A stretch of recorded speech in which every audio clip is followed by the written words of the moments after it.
Kami, Engineer Edi Wahyudi, Site Manager Pembangunan Rumah Sakit Indonesia di Gaza, Palestina, untuk menjawab pernyataan juru bicara IDF, Daniel Hagari, terkait area di bawah tanah Rumah Sakit Indonesia digunakan oleh Hamas sebagai pusat komando dan kendali.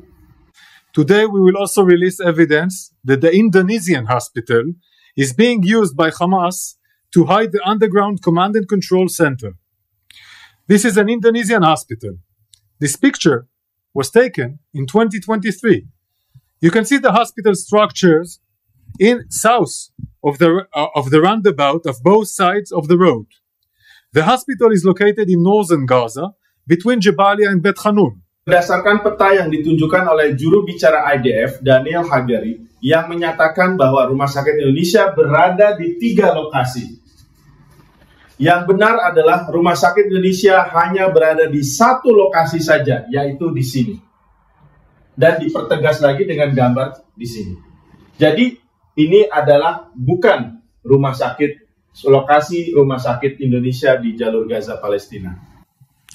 The construction of the hospital was funded by several NGOs from Indonesia.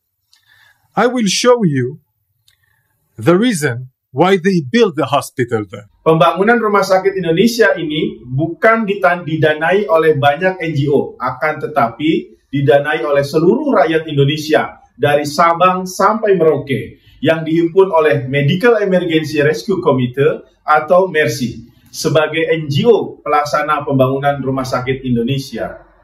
Donatur Rumah Sakit Indonesia di Gaza. Ini adalah bagaimana dilaksanakannya penggalangan dana Rumah Sakit Indonesia di jalur Gaza, Palestina yang diinisiasi oleh Medical Emergency Rescue Committee atau MERSI. This picture here was taken in 2010 when the hospital was under construction. Take a look here at the area in red.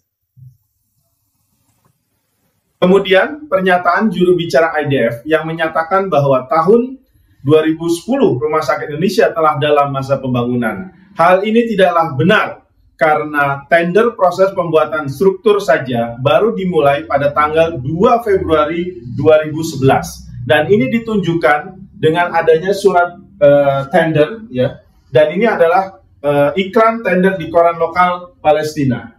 Pemasangan iklan pemenang tender pembangunan tahap 1 untuk Rumah Sakit Indonesia di lokal koran Palestina pada tanggal 2 Februari 2011. Dan pembangunan tahap struktur Rumah Sakit Indonesia sendiri baru dimulai pada bulan Mei 2011.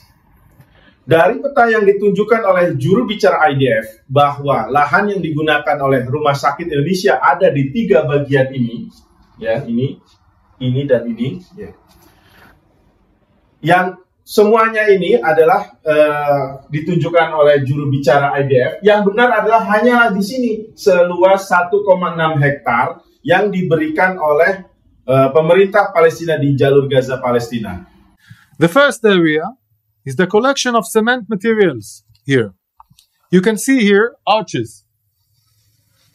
These arches are very, very unique. It's a unique structure. It's only used for underground terror facilities for Hamas. These cement arches are not needed when building hospitals. They are used to build underground city of terror. Jadi, sekali lagi kami tegaskan bahwa lahan di bagian ini dan ini adalah bukan Rumah Sakit Indonesia. Kemudian yang ditunjukkan oleh juru bicara IDF adalah bukan bagian dari pembangunan Rumah Sakit Indonesia di jalur Gaza, Palestina. We have watched Hamas use these arches to build tunnels for many years. Instead of building homes for Gazans, he built this metro over hundreds of kilometers underneath Gaza and underneath places like hospitals and mosques. Kemudian ketika kami membangun Rumah Sakit Indonesia dan merencanakan sistem pembuangan limbah atau sewage, pihak pemerintah Palestina dalam hal ini Kementerian Kesehatan menyarankan kami untuk menggunakan sistem pembuangan limbah kota Gaza yang sudah tersedia di jalur-jalur jalan raya utama. Melihat sebagai informasi, sistem pembuangan limbah kota Gaza ini memang sudah sangat baik, seperti layaknya kota-kota di Eropa. Sistem pembangunan limbah di kota Gaza yang memang cukup besar, yang berada di depan dan di samping jalan raya utama jalur Gaza. Melihat peta ini, bagian Rumah Sakit Indonesia hanya di satu bagian, yaitu seluas 1,6 hektar. Maka yang disebutkan oleh juru bicara IDF sebagai infrastruktur Hamas ini, ya, lengkungan-lengkungan ini, dan sekali lagi kami tegaskan, tidak ada bagian di area pembangunan rumah sakit ini. Ketika kami memulai proses pembangunan struktur rumah sakit Indonesia di jalur Gaza, Palestina, dan menggali sedalam 8 meter untuk pembuatan basement dan fondasi rumah sakit, kami tidak menemukan hal-hal yang tidak wajar. Jadi kami tidak melihat adanya infrastruktur terowongan di bawah bangunan rumah sakit Indonesia. Kembali lagi ke peta yang ditunjukkan oleh juru bicara IDF. Sekali lagi kami tegaskan bahwa lahan di bagian ini bukanlah lahan-lahan di bagian ini adalah bukan lokasi rumah sakit Indonesia, dan berarti lengkungan yang ditunjukkan oleh IDF, ya, seperti ini adalah bukan dari pembangunan rumah sakit Indonesia. I want to repeat it. They launch rockets on Israel 75 meters from an hospital. Why? They know precisely that if Israel will airstrike a launch pad like that, the hospital would be damaged. And this was part, of course, of the outpost before in 2010. This architecture of underground facility, including launch pads. Terkait pernyataan juru bicara IDF yang mengatakan jika mereka menyerang lokasi tempat peluncuran roket para pejuang yang dikatakan berjarak 75 meter dari pagar Rumah Sakit Indonesia akan mengalami kerusakan. Padahal lokasi yang dikatakan IDF ini adalah memang sudah dibombardir oleh IDF pada tahun 2014 dalam agresi 52 hari. Saat itu kami berada di Gaza, sedang melakukan pembangunan Rumah Sakit Indonesia di sana. Mengenai rekaman suara yang disebarkan oleh IDF untuk menunjukkan pencurian bahan bakar, kami tidak mempercayai bukti rekaman tersebut yang disebarkan IDF tersebut. Sebaiknya diteliti kembali kebenaran rekaman tersebut oleh pakar digital forensik yang independen.